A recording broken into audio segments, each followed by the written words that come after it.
네, 저한테는 이 새축복교회가 낯설지 않고 좀 익숙한 마음이 있어요. 왜냐하면은 제가 2013년에 아틀란타로 와서 뉴저지에 그 전에 살다가 이렇게 처음 와서 신앙생활하고 이곳에서 이제 사역을 이어갔던 곳이 바로 이 새축복교회이기 때문입니다. 제가 그때 3년 동안 있으면서 많은 성도님들의 사랑을 받고 너무나 좋은 기억을 가지고 있어요. 늘 새축복교회 위해서 기도하는 마음으로 또 문득문득 생각할 때마다 하나님께 올려드렸고, 또 이렇게 하나님 인도하심이 있어서 좋은 만남의 계기가 만들어진 것에 대해서도 또 특별한 의미와 인도하신 뜻이 있다라고 저는 믿고 있습니다.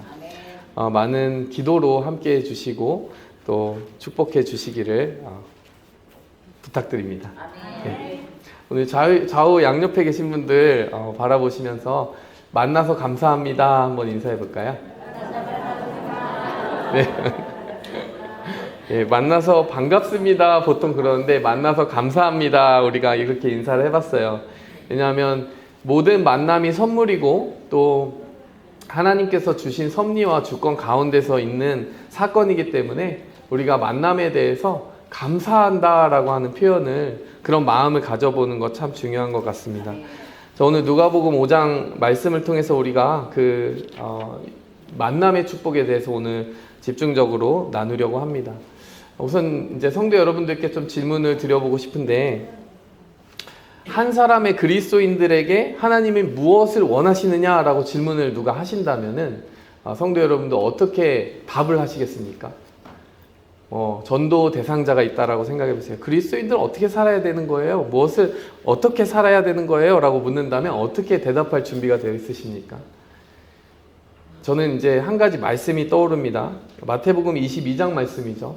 한 사람이 그렇게 질문을 했을 때 이렇게 예수님 답해 주셨어요. 하나님 사랑이 크고 첫째 되는 계명이고 이웃을 내 몸과 같이 사랑하라. 그것이 이제 하나님께서 원하시는 계명이다. 큰 계명이다. 이렇게 말씀해 주셨어요. 그러니까 하나님 사랑, 이웃 사랑 이렇게 요약을 할 수 있겠죠. 이것을 The Great Commandment라고 이야기를 합니다. 그러니까 우리말로 하면 대계명이라고 이야기할 수 있겠죠. Great Commandment. 여기까지 잘 쉽게 이해하고 있는 바입니다. 두 번째로요. 그런데 이것은 한 개인이 어떻게 살아가느냐의 의미를 우리가 말씀 안에 받은 것이고, 공동체인 교회는 그러면 어떻게 살아야 되느냐. 우리가 처음 말한 거는 개인에 대한 얘기입니다. 이제 공동체인 교회는 어떻게 살아가야 되느냐라고 하는 것에 대해서 누가 묻는다면 그러면 어떻게 성도 여러분들 답하시겠습니까? 자, 그에 대한 답을 주는 말씀이 마태복음 28장 말씀이죠. 마태복음 28장 말씀 보면 28장 16절부터 보면요. 11 제자가 갈릴리에 가서 예수께서 지시하신 산에 이르르는 장면이 나옵니다. 거기서 예수님이 뭐라고 말씀하시냐면 18절에 하늘과 땅의 모든 권세를 내게 주셨으니 그러므로 너희는 가서 모든 민족을 제자로 삼아 아버지 아들과 성령의 이름으로 세례를 베풀고 내가 너희에게 분부한 모든 것을 가르쳐 지키게 하라. 내가 세상 끝날까지 너희와 항상 함께 있으리라. 그러면 이것을 무엇이라고 합니까? 지상대명령이라고 합니다. The Great Commission이라고 불러요. 그러니까 The Great Commandment가 있고 The Great Commission이 있는 것이죠. 커미션이 무엇입니까?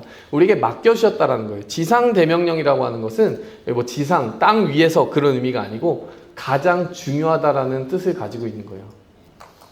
가장 높은 명령이라는 것입니다. 그래서 누군가 이렇게 기가 막히게 요약을 했어요. 어떻게 요약을 했냐면 The Great Commandment, 위대한 계명과 위대한 명령에 대한 위대한 헌신이 위대한 교회를 만든다. 아멘이십니까? 네, 아멘이시죠? 한 개인이 하나님 사랑, 이웃 사랑이라고 하는 위대한 계명의 뿌리를 받고 살면서 The Great Commission, 하나님 맡겨주신 사명을 따라서 그 말씀의 사명이 향하는 방향으로 한 걸음 한 걸음 옮기면서 살아간다면, 그것을 향하여 위대한 헌신을 할 수 있다면, Great Commitment를 할 수 있다면 그것이 위대한 교회가 아니고 무엇이겠느냐라고 하는 요약이에요. 맞지 않습니까? 근데 이것을 저는 또 한 번 요약해보고 싶습니다. 어떻게 요약하냐면 바로 만남이라는 키워드로 이야기해볼 수 있을 것 같아요. 하나님 사랑, 이웃 사랑 무엇입니까? 하나님을 제대로 만나라는 얘기예요. 이웃을 제대로 만나라는 얘기예요. 하나님 만났으면 그 사랑의 렌즈와 눈을 가지고 사람은 이제부터 이웃을 네 몸과 같이 사랑해라 이 말이에요. 제대로 만나라는 얘기입니다. 그런가 하면 그레이트 커미션은 무엇입니까? 땅끝까지 이르러 복음을 전하라는 그 명령은 무엇입니까? 근데 네가 만나야 될 사람들이 또 있다라는 것이에요. 그냥 너희 가족, 친구가 전부인 것으로 생각하는 것이 아니라 하나님이 보내셔서 만나게 할 그 사람들을 향하여 복음의 씨앗을 가지고 뿌리고 복음의 횃불을 들고 가서 만나 주어야 될 사람들이 있다라는 것이에요. 요약하면 그것입니다. 하나님 만나라는 거예요. 내게 주신 이웃 제대로 만나라는 거예요. 만나게 하실 사람들을 제대로 만나고 섬기라는 것입니다. 결국 다 만나라는 얘기예요. 여러분 얼마나 귀한 복음입니까? 복음이라는 것이 결국 무엇이에요? 죄로 깨어져서 하나님과 떨어져서 살았던 우리가 다시 만나주시는 은혜를 우리가 입은 것이 바로 복음 아닙니까? 복음을 요약해도 만남인 것이에요. 예수님의 이제 크리스마스 성탄을 우리가 기다리고 있지 않습니까? 예수님이 왜 오셨어요? 만나려고 오신 겁니다. 만난 예수님을 우리가 그렇게 잘 대접해 드리지도 못했어요. 분명 아픔을 드리고 고난을 드리고 슬픔을 드릴 것도 알고 계셨어요. 그러나 만나러 오셨어요. 왜냐하면 만나야 했기 때문이에요. 만나러 오신 그 예수님의 마음을 우리가 알기 때문에 이 교회가 지금 이 모습으로 서 있는 것입니다. 솔직히 한번 생각해 보세요. 이렇게 배경도 다르고 나이도 세대도 다르고 취미도 어떻게 보면 가치관도 다른 그 많은 사람들이 모여서 우리는 무엇을 위해 만나고 있는 것입니까? 단 한 가지 공통분모를 찾는다면 여러분 예수 그리스도의 복음 그리고 우리를 만나주신 그 사랑이라고 하는 공통분모 외에는 우리가 지금 이 교회를 설명할 수도 없고 이해할 수도 없고 깨달을 수도 없는 거예요. 우리는 그것 때문에 만나고 있는 것입니다. 오늘 이 말씀 누가복음 말씀은 결국 그 복음이 시작된 시초를 보여주고 있는 것입니다. 오늘 베드로를 만나러 오셨잖아요. 우리가 이야기 속으로 들어가면서 이 말씀 속에서 더 자세히 어떻게 그 복음의 만남이 깊어지고 또 우리에게 열매를 맺게 되는지에 대해서 살펴보도록 하겠습니다. 첫 번째로요. 빈배를 통해서 위대한 만남의 은혜를 받아 누린 것이 오늘 이 제자들이에요. 1절부터 3절 한번 읽도록 하겠습니다. 무리가 몰려와서 하나님의 말씀을 들을새 예수는 게네사렛 호숫가에 서서 게네사렛 호수는 갈릴리 호수의 다른 명칭입니다. 자, 호숫가에 배 두 척이 있는 것을 보시니 어부들은 배에서 나와서 그물을 씻는지라. 그물을 씻는다는 것은 이제 어업을 다 하루의 어업을 마치고 이제 정리하고 있는 거예요. 배 두 척이 있었다는 것은 밤새도록 그 배를 두 척을 타고 이렇게 그물을 내렸던 어부들이 있었다라는 의미를 보여주는 것이죠. 3절에 보니까 예수님이 한 배에 오르십니다. 그런데 그 배는 시몬의 배라. 시몬이 누구입니까? 베드로죠. 6절에서 조금 떼기를 청하시고 앉으사 배에서 무리를 가르치시더니 예수님의 그 모습을 상상해 보시면 돼요. 무리들이 어떻게 했다고요? 5장 1절에 보니까 몰려왔어요. 자, 그래서 지금 예수님이 왜 배를 타셨습니까? 강대상이 필요하신 거예요. 그 무대가 필요하신 거예요. 근데 무리가 이렇게 다 몰려오는데 해변가에 막 밀려날 정도인 거예요. 말씀을 전할 공간이 없는 거죠. 그 공간을 확보하기 위해서 배 위에 올라가셔서 어떻게 해요? 앉으셨어요. 앉으셔서 거기서 무리를 가르치실 수밖에 없었던 거예요. 얼마나 그 사모함이 깊었는지를 우리는 이 장면을 통해 보게 되는 것입니다. 자, 그런데 빈배는요, 별로 매력적인 공간은 아니에요. 한번 생각해 보시기 바랍니다. 빈배는 어떤 의미를 가지고 있습니까? 오늘 이야기를 우리가 뒷부분까지 이미 들었기 때문에 알고 있어요. 왜 배가 비어 있습니까? 밤새도록 그물을 내렸는데 왜 배가 비어 있습니까? 물고기를 못 잡았기 때문이에요. 빈배 좋아하는 분 있으십니까? 내가 정말 애쓰고 기도하고 수고해서 계획한 일들이 무산되고 아무런 소득도 열매도 없이 빈털터리처럼 빈 마음으로 허무한 마음으로 인정받지도 못하고 채워짐이 없이 그대로 빈배 그대로 돌아오는 것. 밤새도록 수고하였는데 그 땀 흘리는 것에 대한 보상을 받지 못하는 것에 대해서 사모하는 분들 계십니까? 그 누가 이 빈배를 사모하겠습니까? 근데 성도 여러분 곰곰이 한번 생각해 보시기 바라요. 이 배가 비워져 있지 않았다면 오늘 예수님 그 배에 오르지 못하셨습니다. 예수님이 이 배에 오르셔서 말씀을 전하셨어요. 우리가 보기엔 그냥 빈 배예요. 아무것도 없는 거예요. 그러니까 허무함의 상징인 거예요. 그런데 하나님이 보실 때는 여기가 강대상이에요. 우리의 노력하고 계획한 것은 텅 비어버렸는데 그 그 자리를 누가 채우고 있는 겁니까? 예수님이 채우고 예수님의 말씀이 채우는 거예요. 조금 더 깊이 생각하면 예수님 일부러 이 배 비워두신 것 같지 않아요? 이 제자들이 열심히 어업을 하는데 밤새도록 그물을 내렸다고 하는데 하나님 도와주시면 얼마든지 도와주실 수 있었어요.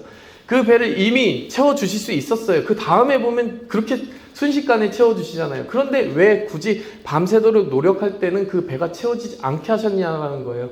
그 비밀은 바로 예수님이 그 배 위에 오르시는 이 장면을 통해서만 우리는 이해할 수 있다는 것이에요. 오늘 이 본문 말씀 자세히 보면 3절 말씀에 예수께서 한 배에 오르시니라고 되어 있어요. 한 배가 뭡니까? 그냥 지나가다가 랜덤 그냥 우연히 마주친 한 배인 것 같은 인상을 받지 않습니까? 근데 이것은 어디까지나 인간의 관점이에요. 우연히 일어난 일 같아요. 자, 그런데 그 배는 시몬의 배라. 이 말은 무엇입니까? 여러분, 우리가 보기엔 우연이지만 하나님 보기엔 섭리라는 거예요. 우리가 보기에는 그냥 우연히 일어난 일이에요. 그냥 한 배 있으니까 그냥 올라가셨겠지. 그런데요, 예수님은 알고 계셨어요. 바로 그 배가 시몬의 배인 걸 알고 계셨고, 바로 그 시몬을 부를 계획이 있으셨고, 그 시몬이 오순절 성령 강림 말씀 선포할 선포자였다는 걸 알고 계셨어요. 그 교회 반석이 되기 위해 쓰임받을 사람인 걸 알고 계셨어요. 여러분, 우리는 한 배만 볼 때가 많습니다. 그냥 우연히 일어난 일들이지 천만의 말씀이에요. 그 배를 바라보고 계십니다. 우리가 하나님의 눈으로 바라보는 시선을 가져야 하는 것이 바로 여기에 있는 것이에요. 여러분, 만일 그날 밤에 물고기가 이미 많이 잡혔다라고 하면 어떻게 됐을까요? 잠시는 행복했겠죠. 그런데 영원한 행복을 놓쳤을 겁니다. 잠시의 행복은 놓쳤어요. 그런데 영원한 행복이 찾아왔습니다. 왜요? 예수님이 그 배에 오르셨기 때문이라는 것이에요. 여러분, 그냥 배가 아닙니다. 성도 여러분을 위해서 제가 만약 이제 사역 내내 기도해야 되는 한 가지 기도 제목이 있다면 저는 그것을 위해서 기도하기 원해요. 성도 여러분의 모든 삶의 현장이 한 배가 아닌 그 배가 되게 해주십시오.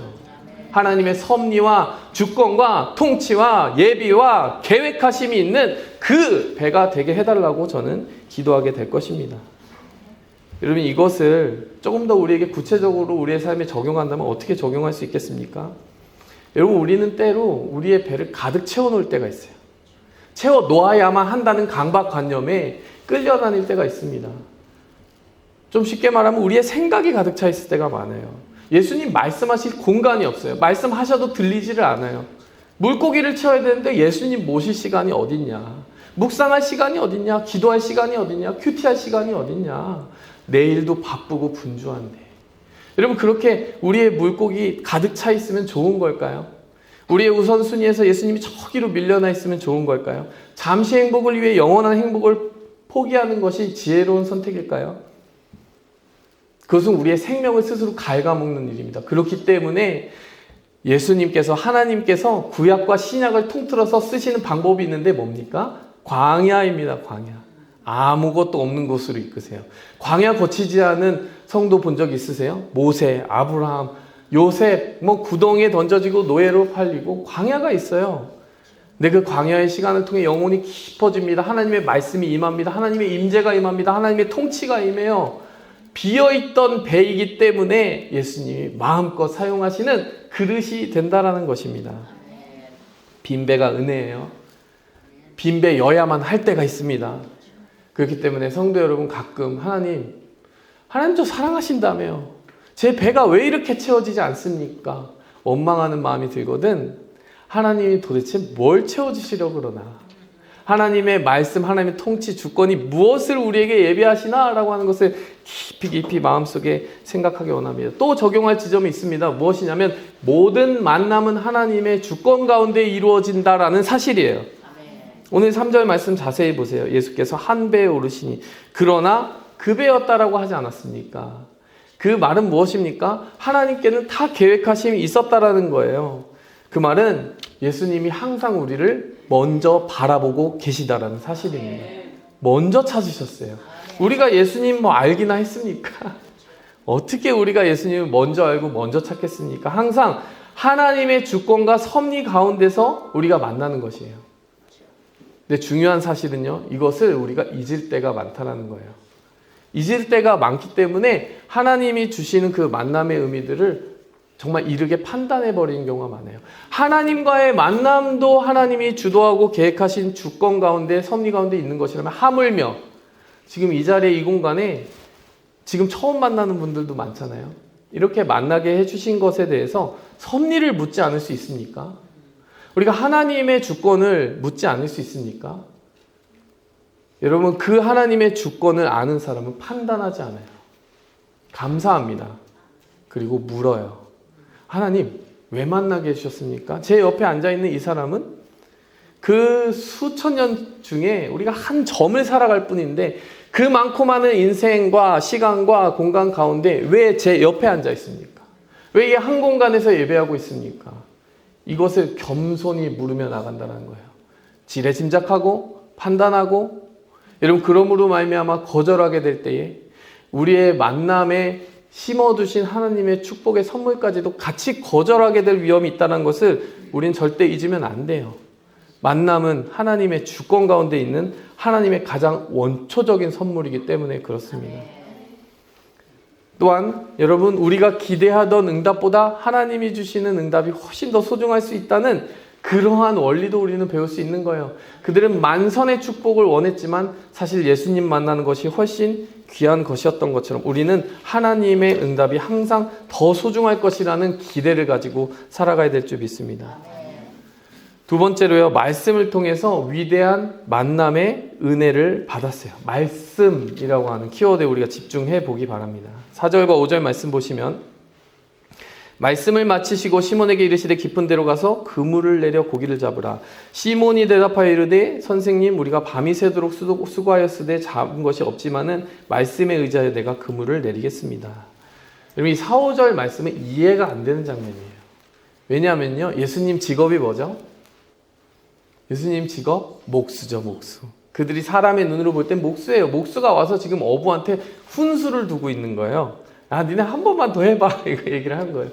근데 여러분, 이 상황이 순종하기가 굉장히 어려운 조건들이 한데 모여 있는 상황입니다. 밤새도록 이미 어업을 했기 때문에 피곤해요. 집에 가서 쉬어야 됩니다. 그래야 내일 또 그물을 내릴 수가 있죠. 그리고 이미 그물을 씻고 있어요. 이미 정리하고 있어요. 게다가 당시에 왜 밤에 굳이 밤 시간을 골라서 어업을 했을까요? 그물이 가장 잘 안 보이는 시간이라고 생각했기 때문이에요. 그렇기 때문에 한낮에 어업을 하게 되면 그 그물을 잘 피해 다닐 수가 있기 때문에 그 당시에 그물은 또 그렇게 촘촘한 그물이 많아요. 그렇기 때문에 그 그물이 가장 워킹할 수 있는 시간이 밤 시간대이기 때문에 밤 시간을 굳이 골라서 한 거예요. 근데 지금 예수님이 그물 내리라고 한 시간은 언제입니까? 낮이에요. 근데 낮에 또 가서 하라고요? 이거 어부 상식에 안 맞는 거죠. 밤에 우리는 어업을 해왔고 그렇게 하는 것이 우리 상식입니다 라고 충분히 항의할 수가 있어요. 게다가 굳이 깊은 곳에 가서 그물을 내리래요. 깊은 곳도 맞지 않는 거예요. 어부의 상식 속에서는. 왜냐하면 그 그물 밑으로 그 물고기가 이렇게 도망다닐 확률이 더 크기 때문에 당시에 어느 정도는 얕아야만 그 어업을 하게 될 장소로서 최적화됐다라고 생각하는 경우가 많았어요. 자, 그러면 베드로의 입장에서는 예수님 뭘 모르고 너무 이야기하시네요. 우리 너무 피곤해요. 예수님 그물 다 씻었어요.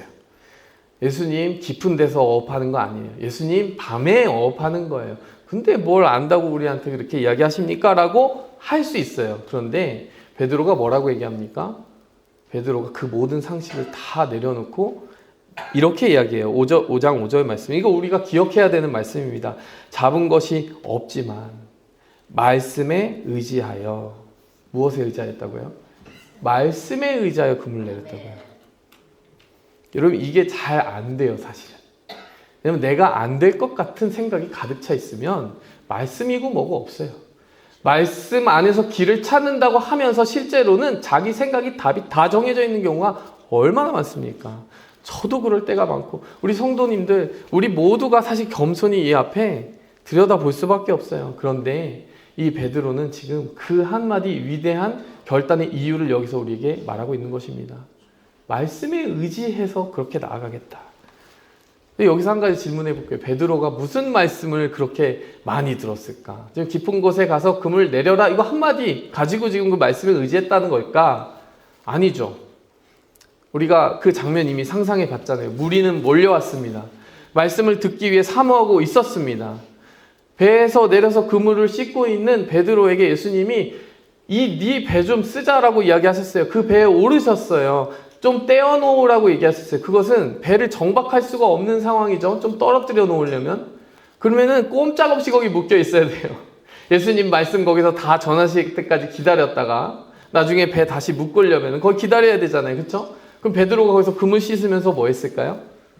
말씀 들었죠. 무리들에게 선포하는 그 말씀을 베드로가 하나 둘씩 옆에서 듣는 거예요. 처음에는 그냥 긴가민가 하고 듣는 거예요. 무슨 말씀 하시나 들어보는 거예요. 근데 듣는데요, 가슴이 뜨거워지는 거예요. 여러분, 하나님의 말씀은 우리의 가슴을 뜨겁게 합니다. 여러분, 그 말씀이 능력이 있다라는 거예요. 좌우의 날성검과 같이 능력이 있다라는 거예요. 관절과 골수를 찔러 쪼개기까지 하며 그 생각과 품은 뜻을 나타낸다라고 이야기를 했습니다. 믿음은 들음에서 나고 들음은 그리스도의 말씀으로 말미암느니라 로마서 말씀으로 우리에게 이야기해 주셨어요. 말씀이 권세이고 말씀이 열쇠이고 말씀이 우리에게 생명을 주는 거예요. 베드로가 그냥 갑자기 믿음 생긴 거 아닙니다. 시간을 들였어요. 물론 그조차도 예수님의 큰 플랜 안에서 이루어진 일이기 때문에 예수님이 주권자이시긴 해요. 하지만 우리는 이 장면에서 말씀의 중요성을 깨닫는 것입니다. 말씀 듣지 않고 믿음 생활 할 수 없습니다. 말씀이 있으면 믿음이 생기고 그 믿음으로 우리는 생명을 누리며 살아가는 것입니다. 여러분, 이것을 어떻게 우리에게 적용할 수 있습니까? 여러분, 우리는 말씀의 권위를 인정하는 삶을 살아야 돼요.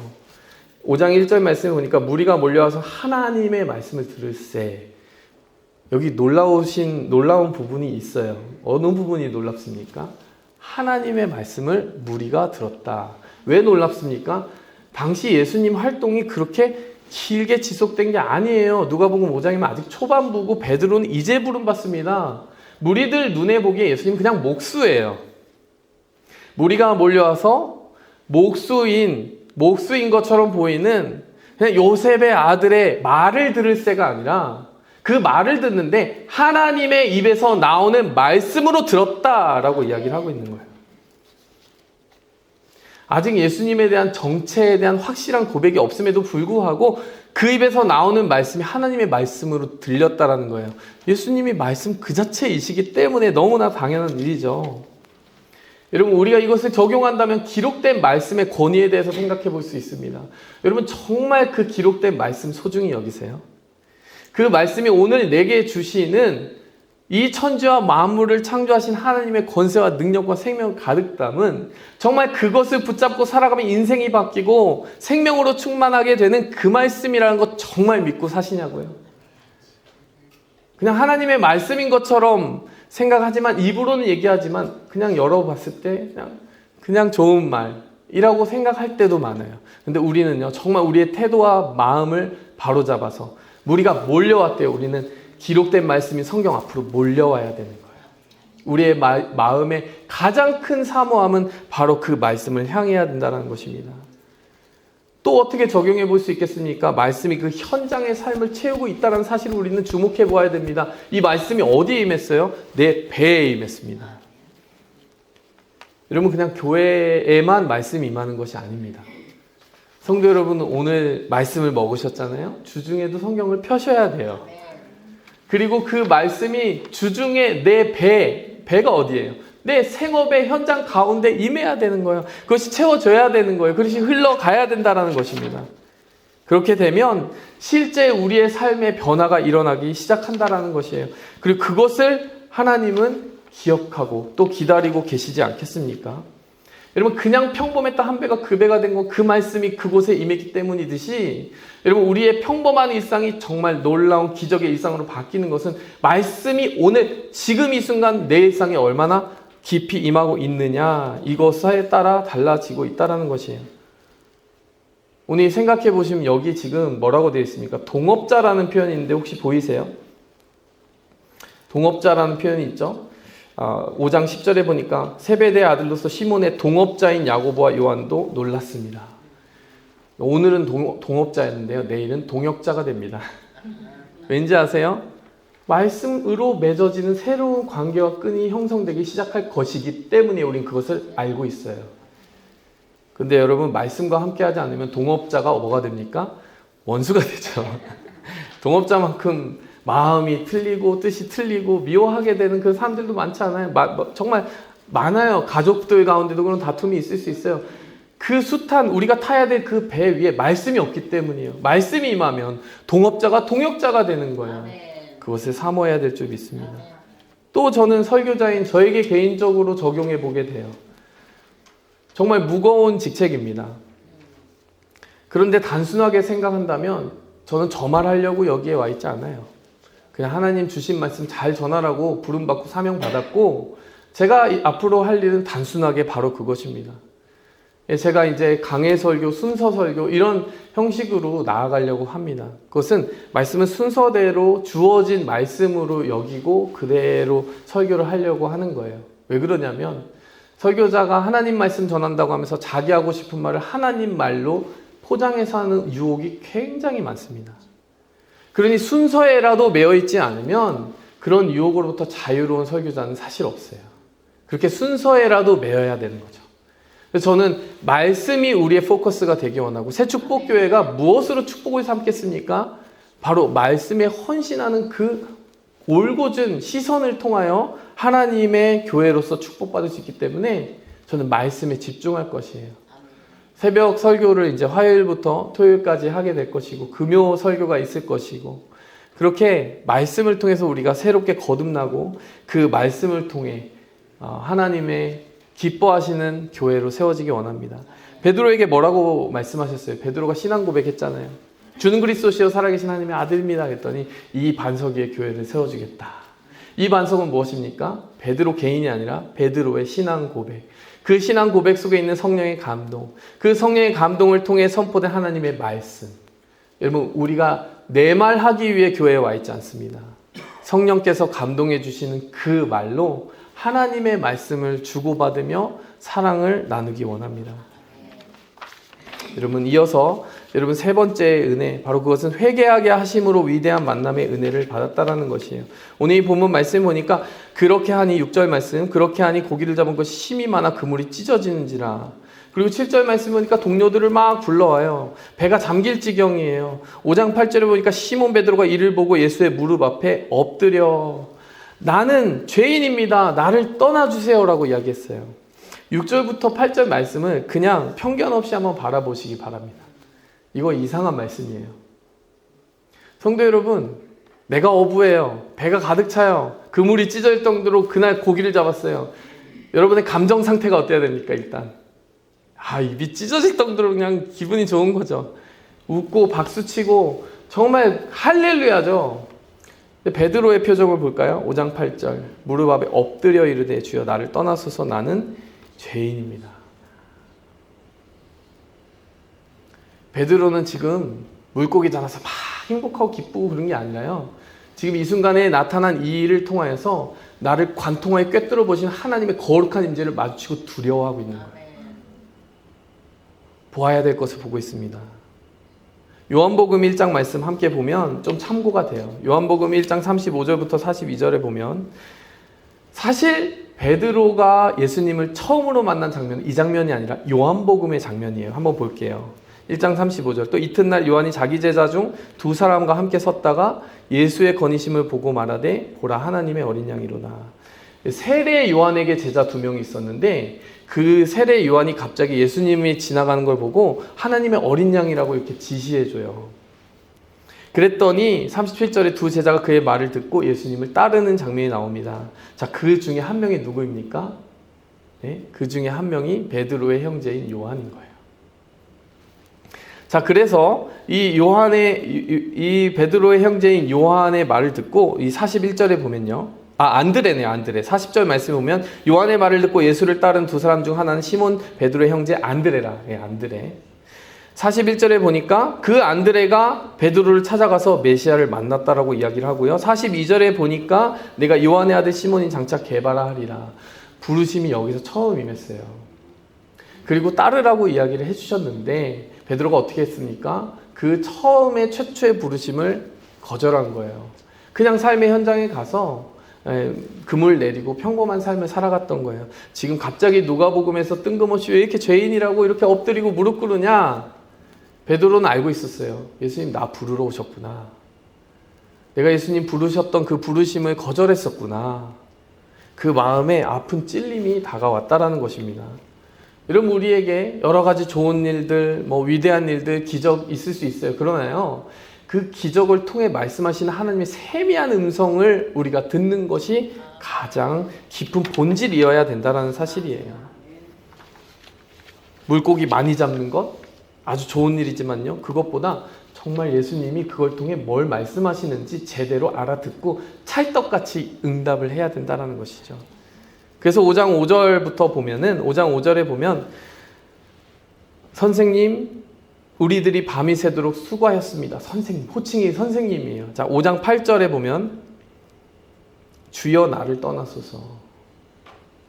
이제 베드로가 제대로 예수님의 정체를 깨달은 거예요. 선생님인 줄 알았는데 주님이시구나. 내가 주님을 거절했었던 거구나. 여러분, 이것을 우리가 어떻게 적용할 수 있습니까? 주님을 만난 사람만이 회개할 수 있어요. 회개는 우리가 스스로 하는 것이 아닙니다. 그냥 도덕심이 좋고 윤리의 어떤 고양된 마음에 따라서 주님 이렇게 말하는 거 아니에요.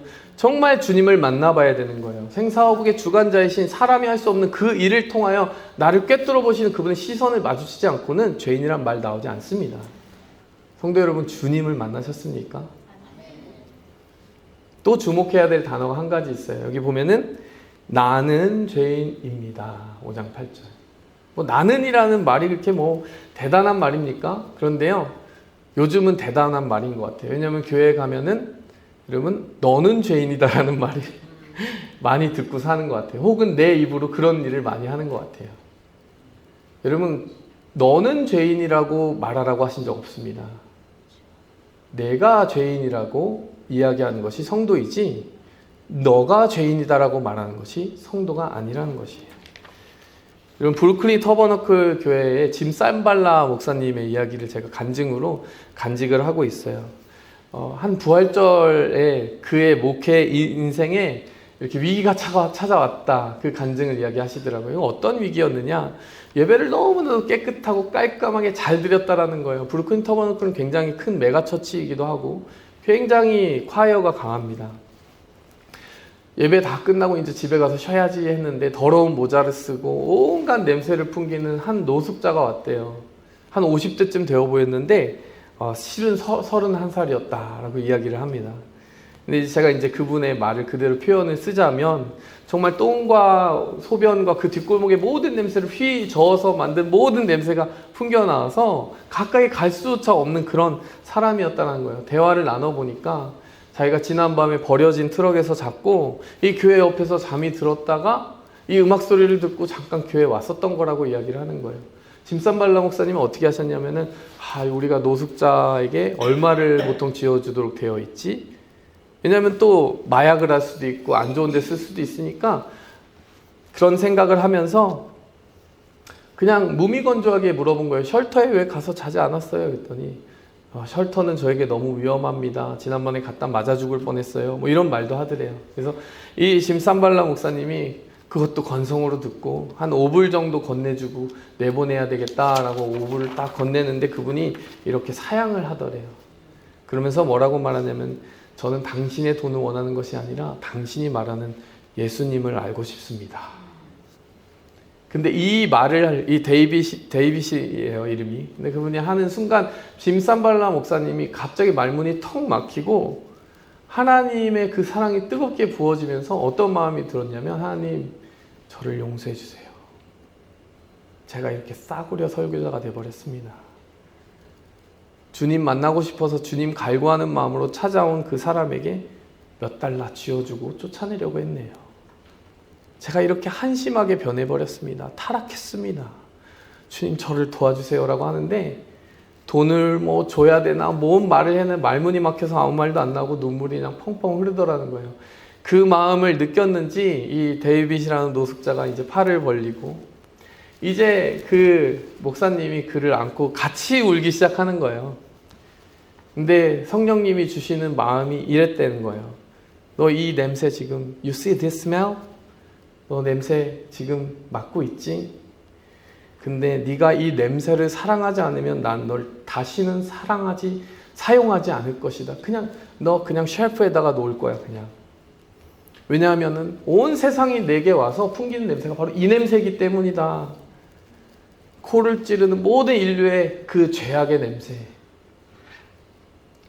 누구는 말끔한 옷을 입든 정말 노숙자 옷을 입든 하나님 보실 땐 그 죄의 냄새가 똑같다라는 거예요. 그리고 그것 때문에 너 짐산발라, 저 데이빗 상관없이 모두에게 나는 그 냄새를 위하여 나의 독생자를 보내 죽게 하였는데 네가 그들을 사랑하지 못한다면, 그 냄새를 품을 수 없다면 난 너 못 사용한다.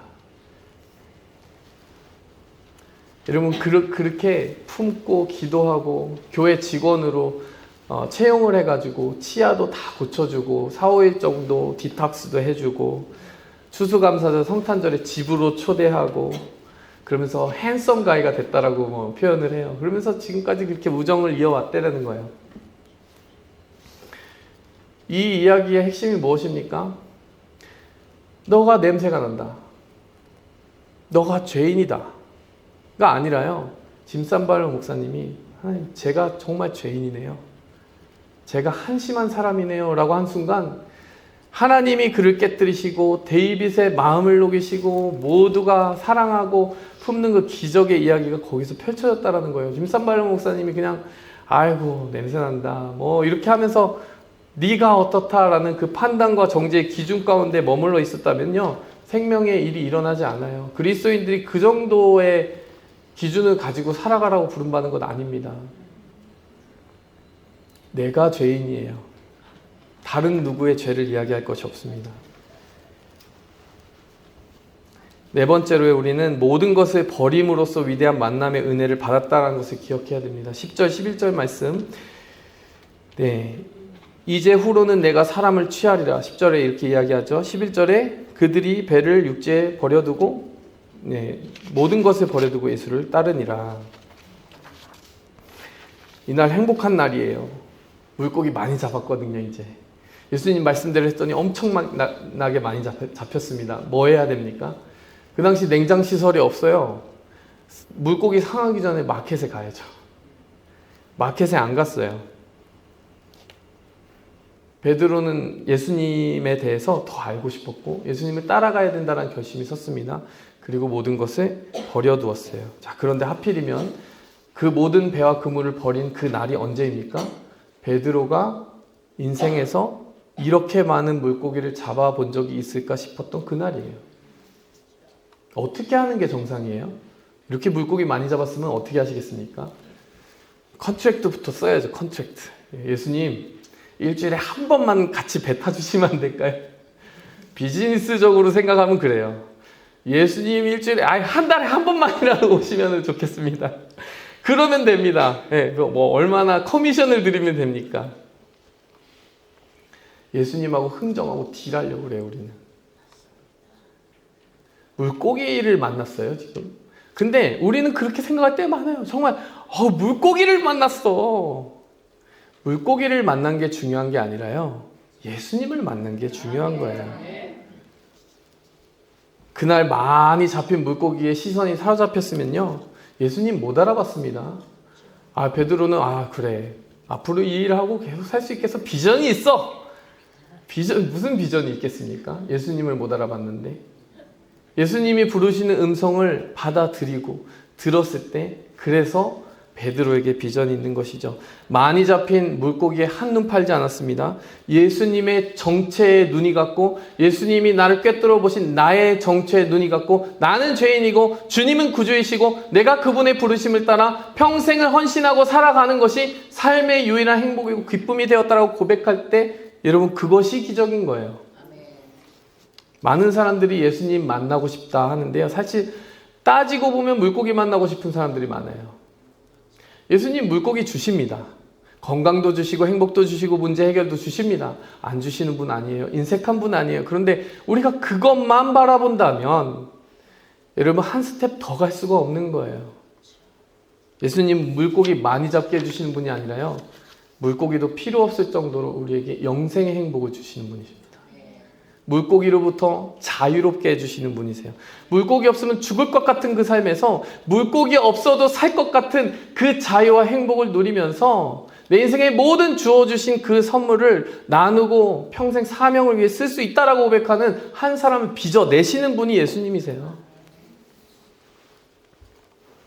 마지막으로 5번째, 여러분, 하나님이 주신 이 만남의 은혜는 함께 부르시는 은혜라는 것이에요. 무엇입니까? 함께 부르셨어요. 누구를 부르셨습니까? 10절에 시몬의 동업자 야고보와 요한. 여러분, 한 사람이 변하니까 야고보와 요한, 주변에 있는 동업자들도 같이 놀라고 같이 하나님께 부름을 받습니다. 뿐만이 아니에요. 이제 후로는 내가 사람을 취하리라 했으니까요, 베드로와 함께 신앙생활할 그 많은 교회를 부르셨어요. 하나님 절대 한 명만 부르지 않으십니다. 개인만 부르지 않으셨어요. 여러분, 현대 기독교에는 개인주의의 문화가 상당히 심합니다. 근데 여러분, 12제자들이 개인주의적이었다라고 생각해보면 끔찍해요. 왜냐하면요, 그들 구원 받았습니까? 안 받았습니까? 받았죠. 사도 바울도 예수님 만났죠. 그러면 구원 받았으면 집에서 혼자 큐티하고 기도 생활하다가 천국 가면 되는 거 아닙니까? 그럼 초대교회가 없어요. 그 사람들은요, 예수님 내가 만났고 내가 구원받고 내가 천국 가는 걸로 만족합니다 라고 하지 않았고요, 내가 만난 예수님 당신도 만났으면 좋겠습니다. 내가 채찍을 맞고 십자가에 거꾸로 못 박혀 달려 죽더라도 당신을 위해서 남은 여생을 살겠습니다 까지 갔어요. 그래서 교회가 있는 거예요. 지금 여기까지. 여러분, 하나님은요, 너만 잘 살고 평안하게 있다가 천국 와라 라고 부르신 게 아니라요, 함께 해라, 함께 섬겨라, 함께 쓰임받아라 라고 부르셨다는 거예요. 말씀을 맺도록 하겠습니다. 예수님은요, 주인이 정말 누구이신지 바로 알게 하기 위해서 배를 비우실 때도 있어요. 그래야만 그 말씀이 들려오기 때문에, 예수님은 주인이 누구인지 알게 하시기 위해서 우리의 배를 또 채우실 때가 있어요. 그런데요, 우리는 물고기만 바라봐서는 안 됩니다. 여러분, 비우는 것도 채우는 것도 여러분 모두 예수님 바라보고 깨달으라고 주시는 그냥 오고 감이에요. 우리의 삶에 있는 많은 그 일들은 다 올려드리고 우리가 정말 예수님, 저 사랑해 주신 예수님 붙들고 살아가겠습니다, 이렇게 기도하며 그 말씀에 사로잡혔으면 좋겠어요. 베드로가 이 말씀에 사로잡혔고 오순절 성령 강림 때 그 말씀을 전했을 때 수천 명이 한 번에 회개를 하는데요, 그때 이 말씀 인용했거든요. 요에서 말씀. 자녀들은 예언할 것이요 청년들은 환상을 보고 아비들은 꿈을 꾸리라. 예수님이 부르시는 초기에 네가 사람을 취하리라 하셨는데요, 이 비전이 얼마나 구체적으로 베드로에게 이제 확산되어서 나옵니까? 내가 요엘 선지자의 글을 보니 바로 오늘을 위한 하나님의 말씀이었음을 깨달았습니다. 자녀들, 청년들, 아비들 모든 세대가 올라 하나님의 꿈을 꾸고 하나님의 꿈과 말씀 안에서 하나로 엮여서 하나님께 영광 돌리는 그 교회를 이루고 수천 년에 이르는 그 교회 역사 다 보지 못했을 그때에도 베드로는 그 교회를 향한 두근거리는 꿈을 꾸었다라는 것이에요. 여러분, 제가 새축복교회를 만났고 또 여러분도 만났고 하지만요, 사실 교회에 그렇게 담임 목사의 자리가 중요하긴 하지만요, 저는 예수님이 주인이심을 절대 잊지 않았으면 좋겠습니다. 저도 성도 여러분도요, 누가 누구의 위에 있지 않아요. 그냥 저의 마음은 항상 같습니다. 저도 말씀 듣게 해주세요. 그래요. 제가 전하는 말씀이지만요, 저는 항상 말씀 준비할 때나 전할 때나 어떤 마음이냐면, 성령님, 저도 들어야 됩니다. 저도. 제가 듣지 못하면 안 되기 때문이에요. 저도 성도니까요. 성도 여러분, 다른 것, 저를 따라와라 하면 저는 이단입니다. 근데 그게 아니라요, 그냥 정말 예수님 함께 바라보면서, 신앙생활 복잡하지 않아요. 제가 볼 때. 그냥 그 말씀 바라보며 따라가며 행복을 누리고 함께 주고받는 그런 새로운 축복을 우리가 마음속에 새기고 갔으면 좋겠습니다. 함께 기도하겠습니다. 하나님 아버지, 감사합니다. 오늘 우리에게 주신 이 귀하고 아름답고 선한 날, 하나님이 보시기에 눈에 넣어도 아프지 않을 귀한 성도들이 와서 하나님의 말씀을 듣고 나누고 그 기쁨과 행복과 축복에 취해 살아가는 하나님 오늘 하루의 기적의 삶을 선물 받았습니다. 하나님과의 만남, 하나님과의 말씀과의 만남, 그리고 모든 성도들과의 만남이 이어져서 우리의 삶에 붙여주시는 모든 사람들과의 만남이 복되게 하여 주시옵소서. 그 만남 귀하게 여기고 살아갈 줄 아는 하나님 철든 성도의 인생을 우리 모두가 살아가기 원하며 예수님의 이름으로 기도하였습니다. 아멘.